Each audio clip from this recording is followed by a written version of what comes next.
Hello and welcome back to the next of my Interregnum videos. Just happy to speak about the process between the pontificate of Pope Francis and that of his successor coming up. I spoke already just kind of the general idea of what these videos are about, the idea of offering a perspective from our faith about what's happening and why. And as well as giving some of my own memories and such from having experienced this process in 2005 or having been witness to it when Pope St. John Paul II passed away and leading up to the election of Pope Benedict XVI. One thing I want to speak about in this video is the funeral itself. The funeral is set for Saturday morning, April the 26th in St. Peter's Square. It's set for 10 o'clock in the morning Rome time, and that's going to be 3 o'clock in the morning in Arkansas. And so again, if you want to get up and watch that, I'm sure you can find a YouTube feed. It's probably on EWTN as well. I haven't actually checked, but I would be almost certain that it's there. I'm sure there are multiple ways there that you can find to watch the funeral. If you do, or even if you just see some pictures or some video clips of it later on, a few things you will notice. Some things that are similar to other funerals, and some that are going to be different. So one of the first things that you might notice is that the cardinal presiding over the funeral mass, as well as the other cardinals concelebrating, bishops, priests, whatever, they will not be wearing white vestments as we are normally accustomed to seeing at funerals in the United States. And they also won't be wearing purple vestments, which is somewhat more common in continental Europe. They also won't be wearing black vestments, which is another option for funerals, and it's one that some might remember from years past as being the main way that you would see funeral vestments.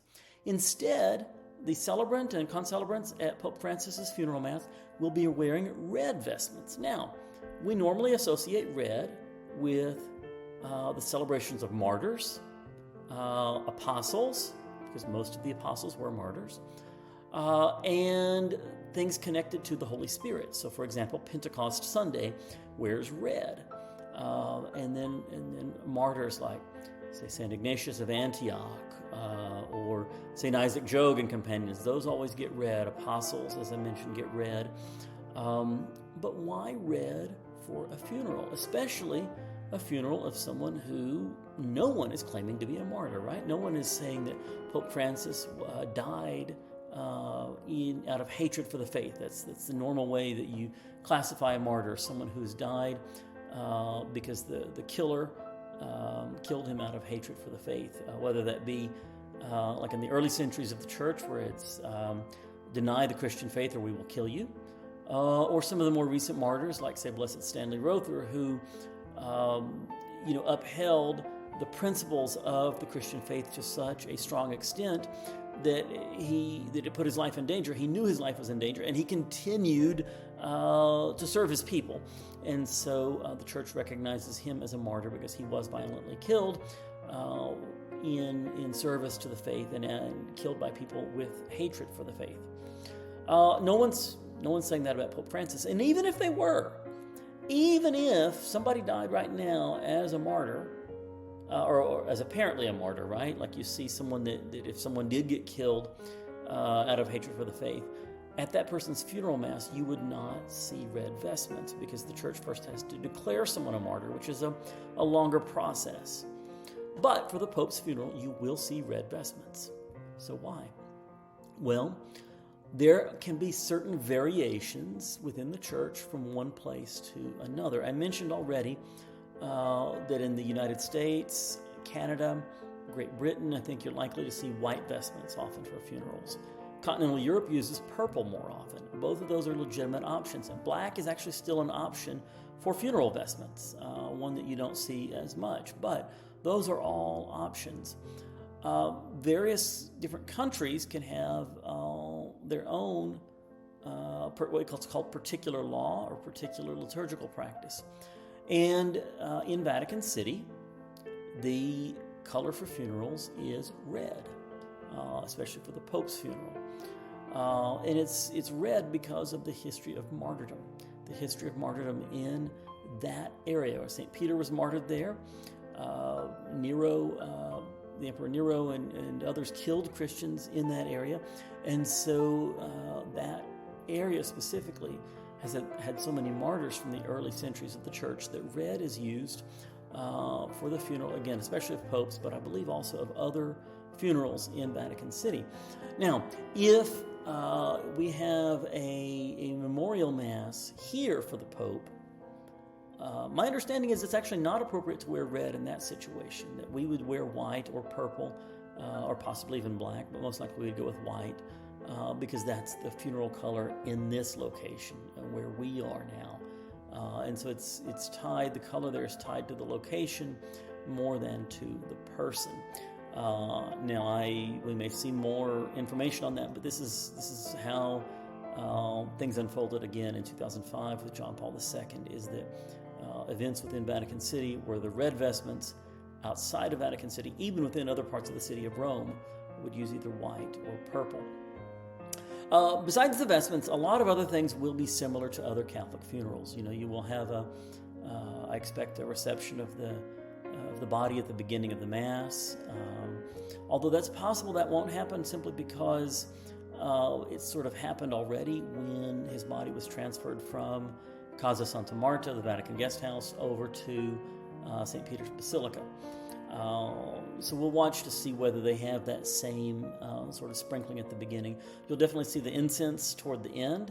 You'll have the same structure of readings that we might have at any other funeral mass. Expect to hear the homilist preach about the resurrection of Jesus and tying that into the life and death of Pope Francis. By the way, the celebrant for the funeral mass will be Cardinal Giovanni Battista Re. Cardinal Re, and that's just spelled R-E. Cardinal Re is the dean of the College of Cardinals. So he's the one who's in charge of the college, or the gathering, the grouping of the College of Cardinals. He's actually 91 years old, and so he will not be voting in the conclave. And we'll have another video later specifically about the conclave and some of those rules, but a cardinal who's over the age of 80 does not vote in the conclave. But as dean, Cardinal Ray still has the responsibility and the privilege of celebrating the Pope's funeral mass. And I believe he will be preaching at that as well, because Pope Francis did not specify anyone else to be the homilist. Some other differences, though, some differences that the Pope's funeral will have compared to other Catholic funerals. It will be outdoors. We don't do too many outdoor funerals, but his will be in St. Peter's Square. Likely you'll see no funeral pall, and this is one thing that surprised me at the funeral of John Paul II, is where's the pall? Well, as it turns out, the pall is an option. It's an option that's not always used in all countries. It's very much universally used, it seems, here in the United States at Catholic funerals. But that white pall, you might not see it at Pope Francis's funeral, and if you don't, a big part of the reason is apparently it's not used necessarily everywhere. You will likely see a book of the Gospels placed on the casket at some point. And that is a symbol connected to Pope Francis's status as a bishop.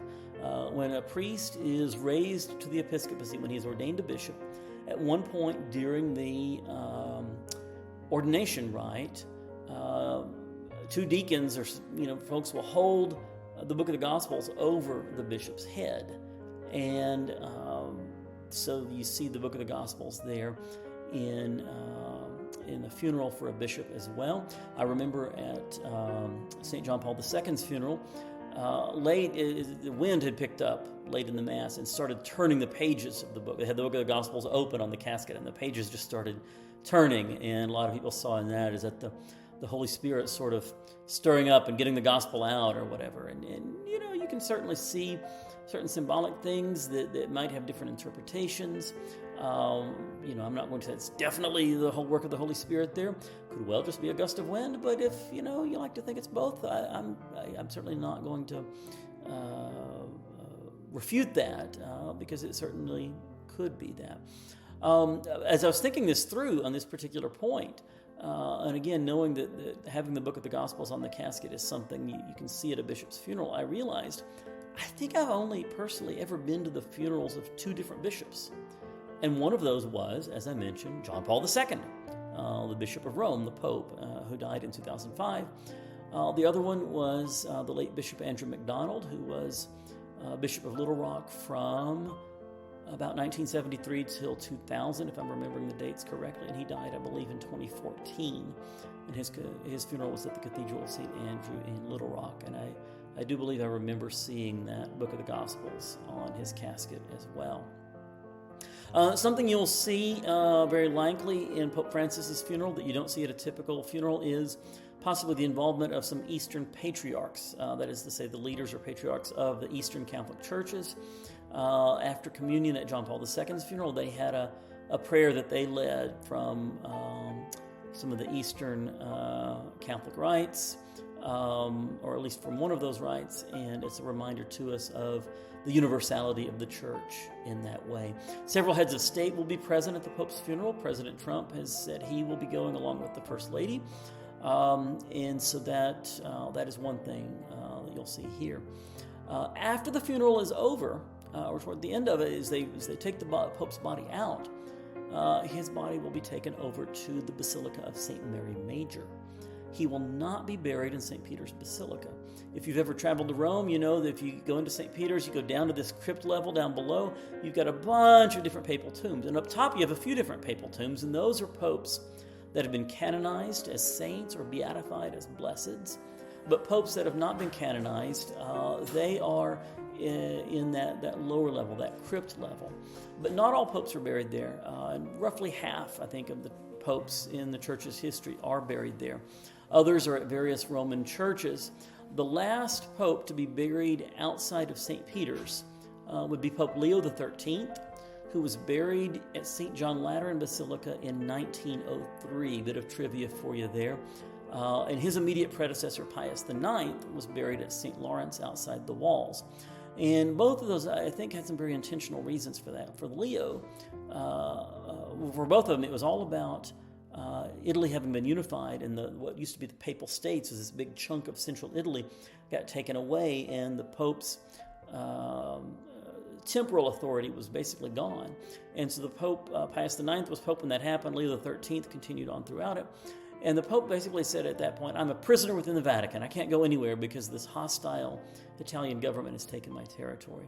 So Pius IX, at the end of his life, said, okay, since I wasn't able to leave the Vatican for so long, I'm going to be buried outside of the Vatican, be buried way out there at St. Lawrence, which is kind of on the outside of the old city walls of Rome, and it's next to a very, very large cemetery in Rome. And so I think Pius IX was saying, I want to be with or near my people of Rome, even as I was not able to be with them at the end of my life.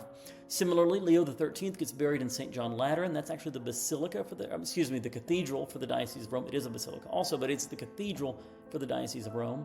He was never able to officially visit, really, his own cathedral, again, because he was saying, I'm a prisoner within the Vatican, can't go out through Rome because of this political situation with the Kingdom of Italy and the unification that had happened there and everything. The reality is he probably could have traveled. I don't think he would have been arrested, but it was kind of a statement that was being made at that time. There are 7 other popes already buried in the Basilica of St. Mary Major. The most recent was Pope Clement IX, who was buried there in 1669. Pope Francis will be buried at St. Mary Major, right next to the chapel that holds the icon Salus Populi Romani, which translates to salvation of the Roman people or health of the Roman people, depending on how you translate that first word. But Pope Francis would always stop and make a visit there and say a prayer in that chapel before that icon, before and after It's definitely after his trips abroad. So anyway, that's where we are for today. That's some information about the funeral itself. Again, that's Saturday morning, the 26th. Very, very early. I started to say bright and early, but it'd be more correct to say dark and early at 3 o'clock in the morning Central Time if you want to get up and watch that live. Otherwise, again, I imagine you'll be able to find a recording later if you want to see it. So again, thanks for watching. If you're not subscribed already, I would encourage you to do that. Subscribe and click on the notification button so that you can be aware of other videos like this as I make them. And it looks like I've gone slightly over the 15-minute mark today. I apologize for that. Had a lot to say, but we'll try to keep myself under that time limit moving forward. All right. Thanks a lot, and God bless. Bye-bye.